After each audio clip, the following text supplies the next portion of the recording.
Arkadaşlar merhaba, kanalıma hoş geldiniz. Kripto paralarla ilgileniyorsanız kanalıma abone olmayı unutmayın. Bugün Bitcoin, Pitbull, Ethereum gibi coinlere göz atacağız. Yanı sıra Bitcoin'in neden yükselmediğini, hangi ülkelerin çekişmesinden kaynaklanıyor, bunlara biraz değineceğiz. İlk önce ülkelerden başlayalım.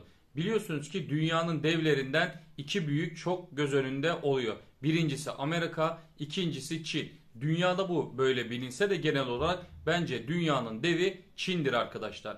Çin Amerika'ya baktığınız zaman bazı verilerde geride olsa da bazı verilerde oldukça ileriye geçiyor arkadaşlar. Bu veriler neydi? Gayri safi iç hasılatta mesela Çin'e örnek verecek olursak gayri safi iç hasılatta 14 trilyon dolardan bahsediyor. Burada satın alma paritesinde Çin 27 trilyon dolarlardayken ABD'ye baktığımızda gayri safi yurt içi hasılası 21 trilyon. Burada satın alma gücüne döndüğümüzde Amerika yine 21 trilyonlarda kalıyor. Çin'de satın alma paritesi neydi? Satın alma gücü paritesi 27 trilyon dolarlardayken 21 trilyon dolarlarda da Amerika kalıyordu. Yani Çin Amerika'ya fark olarak 6 trilyon dolar fark atıyor arkadaşlar. Bu 6 trilyon dolar öyle hiç de azımsanacak bir rakam değil. Devasal bir satın alma gücüyle Çin Amerika'ya fark atıyor. Peki bu fark atışın anlamı neydi? Nasıl oluyor bu? Biliyorsunuz ki telefonlar dünyada çok yaygın ve çok kullanılıyor. Oldukça büyük getirileri var. Bu getirilerin en büyük sebepleri elektronik cihazlarda yapım ve üretim maliyetlerinden göz önüne alacak olursak burada Apple Amerika'ya ait, Xiaomi Çin'e ait. Burada Xiaomi ile Apple'ı karşılaştırdığımızda Xiaomi Çin markası satışta öne geçiyor. Apple geride kalıyor. Apple'a baktığımız zaman bu Çin üretimi kendisi yapıyor. Satış karını yükseltiyor. Apple Amerika'ya ait olduğu halde burası çok önemli. Çin'de üretiliyor. Yani Çin hem Apple'ın yapılışını kendi üstleniyor, içindeki teknolojiyi görüyor ve istediği zaman içine çipleri yerleştirip istediği bilgileri istediği zaman kopyalayabiliyor. Burada Çin hem yapım gücü hem insan gücü hem satın alma paritesinde oldukça öne çıkıyor. Yani Amerika gitgide gücünü kaybettiğinden dolayı şu andaki dünyadaki küresel kriz devam etmekte. Her geçen gün dünyanın o ülke bu ülke değil arkadaşlar. Dünyanın satın alma, insanların satın alma gücü gitgide yok oluyor. Bunun en büyük sebeplerinden birileri ve en başlıkları bunlar oluyor. Kaçınılmaz Çin'le Amerika'nın kapışması. O öne geçeceğim, bu öne geçeceğim diyerekten arada kalan küçük ülkeler eziliyor. Küçük ülkeler dediğime bakmayın. Çin ve Amerika haricindeki tüm ülkeler küçük gözüküyor arkadaşlar. Çünkü bunlar dünyanın gerçekten devi. Üretim konusunda Çin Amerika'yı her türlü solluyor ve oradaki üretim hizmetini alıyor. Oradaki kazanç paritesini yükseltiyor. Amerika gitgide gücünü kaybediyor. Güç sahibi olan Amerika elindeki kozları vermemeye çalışırken burada Çin oldukça baskın kalıyor ve çatışma çoğaldıkça kriz büyüyor arkadaşlar. Şimdi bunun Bitcoin ile ne alakası var? Şöyle bakalım. Bitcoin'e bu kadar Çin stratejisini ülkeler bazında, dünya bazında kendini gösterip ülkeleri bile sıkıştıran Çin, baktığımız zaman Amerika'nın dolar para birimi olmasına rağmen rezerv olarak Çin'de dolar daha fazla oluyor. Altına baktığımızda Çin depolamaya devam ediyor. Daha fazla. Amerika'da dahil birçok ülkeden fazla elinde altın var. Şimdi Bitcoin'de dijital altın olduğuna göre Bitcoin'e 1 değil, 2 değil, 3 değil 1000, 2000, 3000, 5000 kere yasakladı. Bu ülkede madencilik yok, Bitcoin'e yer yok dedi. Peki bunu bir defa, iki defa söylemesi yeterli değil miydi? Halkı istediği gibi bastırıp istediği gibi çalıştırıyor.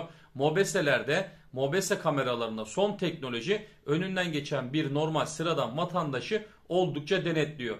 A vatandaşı geçtiğinde bütün SCR'si mobesede dökülüyor. Bizim ülkede, başka ülkelerde olduğu gibi teknolojide değil arkadaşlar. Oldukça ileri teknolojide mobeseler. baktığı zaman kilosunu, boyunu, ne iş yapmış bu zamana kadar, ne yapacak, sabıka kaydı var mı, her şeyi çıkarıyor. Hangi fabrikada ne kadar çalışmış gibi halkı resmen an ve an didikliyor ve denetliyor arkadaşlar. Şimdi bu kadar detaylı sisteme, bu kadar teknolojiye sahip olan, halkı bu kadar istediği gibi bastıran ve yöneten bir ülke neden Bitcoin'i yasaklamasını 1, 2, 3, 5, 10 defada yapamıyor da 5000 defa açıklama yapıyor. Bitcoin'i yasakladık. Tek bir sebebi var arkadaşlar bunun. Bitcoin'i her açıklamasında Çin düşürdüğü gibi alttan toplamaya devam ediyor. Kesinlikle altın ve dolar rezervi gibi Bitcoin rezervi de Çin'de deli gibi toplamaya devam ediyor. Peki bu kadar Bitcoin önemsizse, onlar için gereksizse neden bu kadar ciddiye alıp da dünyaya duyuracak bir şekilde açıklama yapıp fiyatı aşağıya çakmayı başarıyor arkadaşlar? Fiyatı aşağıya çakmayı başarıyor dediğimize bakmayın, Bitcoin düşmüyor. Sosyal medyada 20 bin 15 bin dolarların konuşulması arkadaşlar, bu fiyatları ben imkansız görüyorum. Bu sadece benim görüşüm. Göreceğiz ki Bitcoin 15-20 bin dolarlara düşmeyecek. Dip seviyeler neresi diye soracak olursanız, Bitcoin'de ben grafiklere baktığımda anladığım kadarıyla, takip ettiğim kadarıyla kesinlikle en dibi arkadaşlar 33 bin dolarların aşağısına inmeyeceğini buradan öngörüyorum. Şimdi burada 38.500 dolarlardayken 33 bin dolarların dip söylenmesi arkadaşlar oldukça zor bir analizdir arkadaşlar.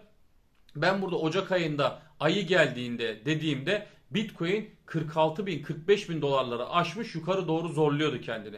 Yeşildi, bunları söylemek saatlerce günlerce çalışmanın sonucunda çıkabiliyor arkadaşlar.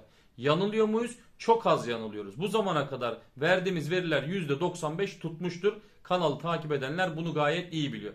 Çin paritesi bu şekildeydi arkadaşlar. Baskın ve yönetici, ekonomi gücü çok fazla olan, ülkeler üzerinde stratejisini uygulayan ve kaçınılmaz baskın kalan Çin burada Bitcoin'i defalarca yasaklıyor. Sözde halkı ve dünyayı korkutmaya çalışıp alttan Bitcoin topluyor.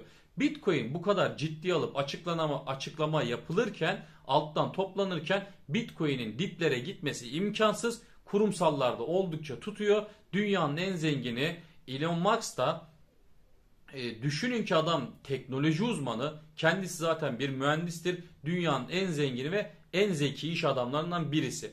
Hal böyle olunca düşünsenize, Bitcoin'in bu kadar geçersiz ya da gelecekte sayılmaz olduğunu zannedilirse bu imkanlar doğrultusunda imkansız gözüküyor arkadaşlar. Çünkü bu adam geleceğe yönelik oynuyor. Elon Musk dediğimiz insan sürekli uzay mekikleriyle, füzelerle, devasal sistemlerle, teknolojiyle uğraşan biri.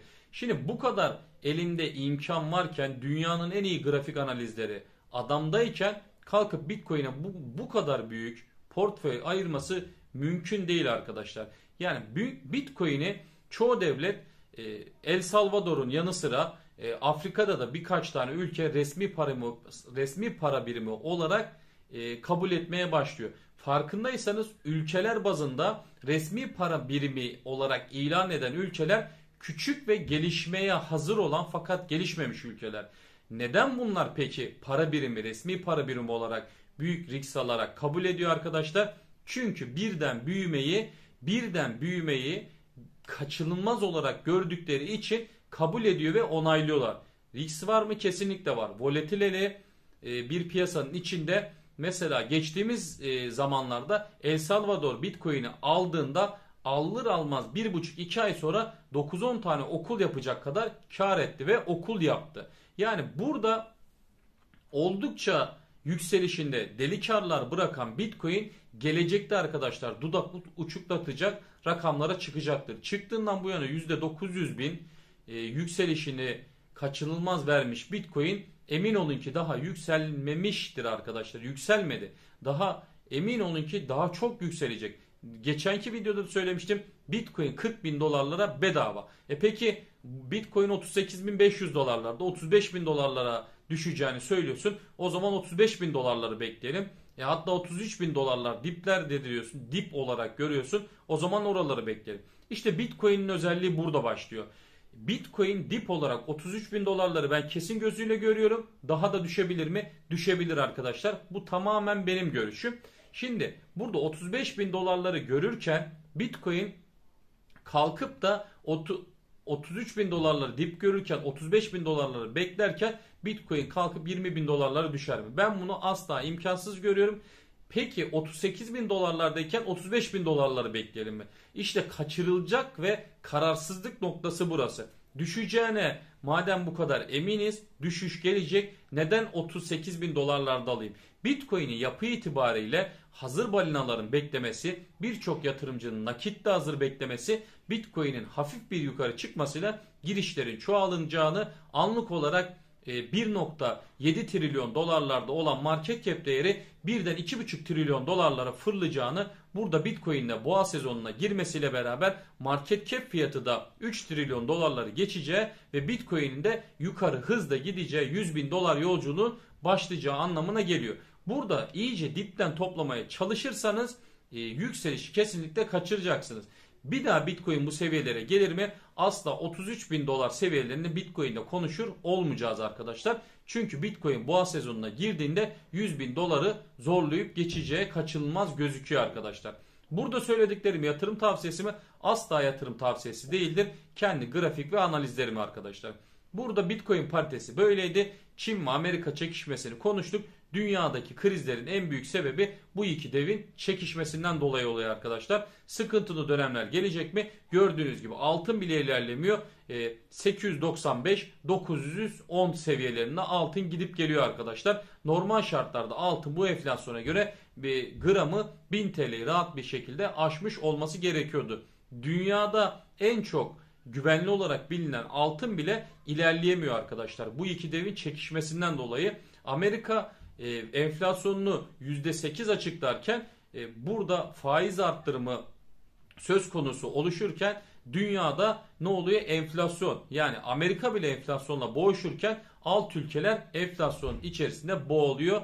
Alım gücü gitgide daralıyor. İnsanlar yatırım konusunda sıkıntı çekiyor. Burada da Bitcoin büyük rol oynayacaktır. Geçtiğimiz dönemlerde de baktığımızda en iyi kar oranı veren arkadaşlar Bitcoin'dir. Altınla dolarla Bitcoin'i üçünü yan yana koyduğumuzda her zaman en kazançlı Bitcoin olmuştur arkadaşlar. Bunu ben söylemiyorum. Geçmiş verilere baktığınızda çok rahat bunları göreceksiniz. Şimdi söylediğimiz gibi 20 dolar Bitcoin asla 20 bin dolarlara inmeyecektir. Bunlar hayaldir arkadaşlar. Keşke arkadaşlar, bakın altını çiziyorum. Keşke Bitcoin 20 bin dolarlara inse. Çünkü büyük bir fırsat olacaktır. İnsanlar deli gibi alım yapacaktır. Altını çiziyorum. 20 bin dolar paritesi imkansız gözüküyor arkadaşlar. Devam ettiğimizde Pitbull'a bakalım. Pitbull arkadaşlar 10 seviyesine geldi. İnsanlar hemen 7.07 seviyesini konuşmaya başladı. 0.10 seviyelerinden 0.7 seviyeleri şu anda mümkün gözükmüyor. 0.10 seviyeleri dip olarak gözüktü. Buradan zaten dip olarak geri dönüşünü gerçekleştirdi. Anlık olarak 0.12 seviyelerinde. Burada Bitcoin 35 bin dolarlara çekilirse Pitbull'u burada 0.8 seviyelerini konuşmamız mümkün olacaktır.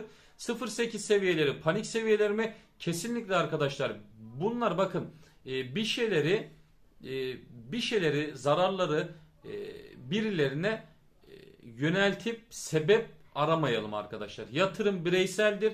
Burada ben Pitbull meme coin olarak içlerinde en önem verdiğim biliyorsunuz ki Pitbull'dur. 3 tane meme coin'e yatırım yapıyorum. Neydi bunlar? Doge, Shiba, Pitbull. Şimdi Baby Doge'yi de beğeniyorum fakat yatırım yapmıyorum. Sebep ne? 3 tane. 4. bir meme coin'e yatırım yapmam. Buradaki kararlılık ve sebep size kazandıracaktır arkadaşlar. Bazen Instagram üzerinden DM'den bana birçok mesaj atıyorsunuz. Sepetlerinizi görsel olarak atıyorsunuz. Ne kadar yatırdığınız da gözüküyor. Fakat büyük miktarlarda öyle bir sepet yapılmış ki 20 tane coin alınmış. Harika, sepet yapılımı, sepet dağılımı her zaman mantıklıdır. Şimdi adam Baby Doge'ye yatırım yapmış, Doge'ye yapmış, Pitbull'a yapmış, Shiba yapmış, Hamster'a yapmış. Akla gelmeyecek bol sıfırlı coinleri toplamış. 10 tane sıfırlı coinleri kimden duyduysa sepete eklemiş. Şimdi arkadaşlar sepete biraz o zaman değinelim. Sepet nasıl yapılırdı? 5 tane kripto paradan örnek verecek olursak Sepet şu şekilde yapılır arkadaşlar. Bir tane baş coin dediğimiz güvenilir, düşüşlerde, sert düşüşlerde fazla geri çekilmeyen. Bunlar hangileriydi? Başta tabii ki Bitcoin. Düşüşlerde en az düşüşü yapan, baş düşüşü yapan, fakat düşüşleri oran olarak konuşacaksak %2'lik geri çekilirse Ethereum %5'lik geri çekilme yapar. Yani Bitcoin 1 düşerse Ethereum 2 düşer arkadaşlar. Burada seçeceğimiz baş coinlerden birisi ya BTC Bitcoin olur, ya Ethereum olur, ya da arkadaşlar düşüşlerden çok az etkilenen ADA Cardano olur arkadaşlar. Bu 3 yani beğendiğimiz birçok Blue Chips coinleri var. Hangi DOT olabilir arkadaşlar? Matic olabilir. Burada düşüşlerden en az etkilenen, market cap değeri yüksek olan coinleri baş coin olarak yapmamız gerekiyor. Burada atıyorum Bitcoin'i baş coin yaptınız. Bitcoin arkadaşlar en az elinizdeki miktar ne kadar var? 1000 TL. 1000 TL'nin 500 TL'si yani %50'sini arkadaşlar kesinlikle Bitcoin'e yatırmanız gerekiyor ki düşümlerde en az zararı edin, çıkımlarda en fazla kar edin. Birinci sepetin kuralı bu arkadaşlar. İkinci, Bitcoin'den sonra sağlam olan, projesi güzel, öne çıkan, yükselişlerini Bitcoin'in 1 yaparken 3 yapacak. Yani Bitcoin'den daha iyi yükselecek proje olarak birçok coin'e kafa tutan coin'i seçmemiz lazım. Bunlardan hangisi olabilir? Söylediğimiz gibi Bitcoin'i baş coin yaptık. Ethereum olabilir, ADA Cardano olabilir, Matic olabilir, Compound olabilir, DOT olabilir vesaire gibi Blue Chips yani yeşil enerjiye yakın, yeşil enerjiyle çalışan gözde coinlerden birisinde Bitcoin yanına hemen ekleme yapmamız gerekiyor. Burada ucuz, üçüncü coin arkadaşlar, ucuz ve projesi sağlam. Örnek verecek olursak Chiliz bence arkadaşlar. Chiliz kesinlikle söylediğim gibi geleceği harika. E-spor babında kaçınılmaz projeler yapıyor. Dünya çapında yapıyorlar. Burada dünya devleri Barcelona birçok dalda spor ve araba yarışları, dövüş sporları, kafes dövüşleri bunların hepsiyle spor dallarıyla ilgileniyor ve hepsiyle sponsor anlaşmasına gidiyor ve arkadaşlar harika dünya çapında Chiliz iş yapmaya devam ediyor ve devam edecektir. Gelecekte yükselişi kaçınılmaz harika karlar verecek. Zaten geçtiğimiz dönemlerde baktığımızda 10 kuruşlardan 7 TL'ye çok rahat bir şekilde fırladı. Anlık olarak 2-3 TL, 3,5 TL seyrinde gidip geliyor Chiliz. Söylediğimiz gibi boğa sezonunda Chiliz harika kazançlar verecektir. Son ne yaptık? 3 coin seçtik arkadaşlar. Bitcoin, Ethereum ya da ADA'ya ekleyeceğiz. Chiliz ekledik. Son ikisini arkadaşlar meme coinler, bol sıfırlardan çok hoşlanıyoruz. Toplum olarak yükselişlerini blue chip coinlerden de daha iyi kar elde etmeleri söz konusu oluyor. Evet, oldukça kar getiriyor arkadaşlar. Bu geçmişte bunu Dogecoin de gösterdi. Oldukça %10 binlik yükselişinde Shiba'da arkadaşlar harika yükseliş. 10.000 TL yatırsaydınız Shiba'ya 1,5 yıl önce bugün 10 trilyon yapıyordu arkadaşlar. Harika karlar vermeyi başarıyor kesinlikle Shiba'da meme coinlerde.